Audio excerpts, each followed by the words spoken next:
the process, and my very special thanks goes to all member states that have generously contributed to the Gaza Fund.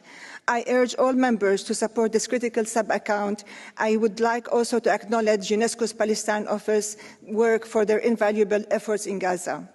However, I must now move from diplomacy to the harsh reality. Gaza, oh Gaza, once home to some of the most educated people in this world and the symbol of resilience, is now in ruins. 19 universities destroyed, 611 mosques destroyed, 493 schools destroyed, 3 churches destroyed, and even 19 cemeteries where the dead once laid in peace have been bombed, their graves shattered. Nearly 3% of Gaza's population has been killed. 3% of the 2.2 million. The Lancet Medical Journal suggests that the real toll could be 4 times higher. These deaths are not only the result of bombs, but also of starvation, thirst, and disease, tools of genocide as defined in the Genocide Convention. Over 625,000 children have been without education for 2 years, and more than 100,000 higher education students have seen their future stolen. The faces of death in Gaza are many, but the cause is singular: a brutal, unrelenting injustice that strips Palestinians of their humanity and their right to exist, let alone their right for self-determination. 2 days ago, MSNBC reported on Mr. Shaban Ad-Dalu, a 20-year-old medical student recovering from injury in a hospital in Gaza. While being still attached on his IV, he was burned alive along his mother in another bombardment. His promising life was stolen in a moment of unimaginable horror. This is not an isolated event. It's part of a systematic campaign to erase my people.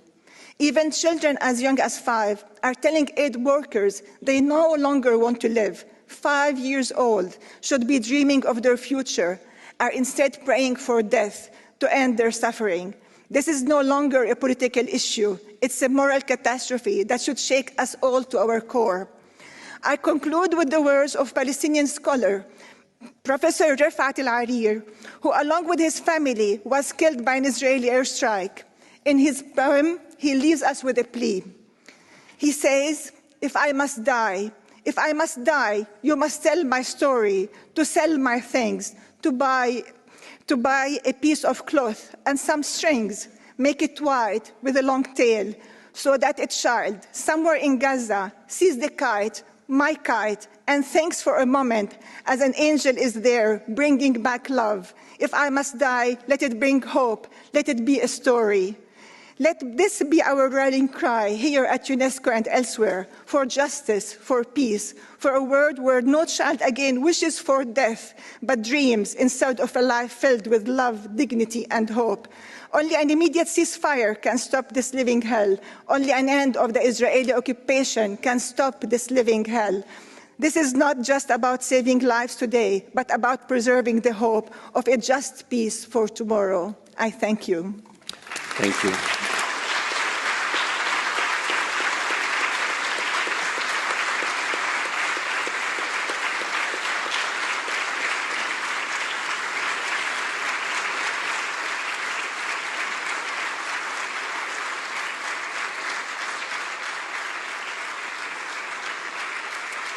Thank you.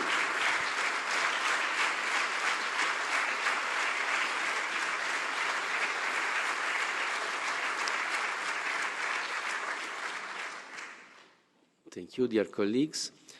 I think I gave the floor to all the members of the board and all the observers who desire to speak.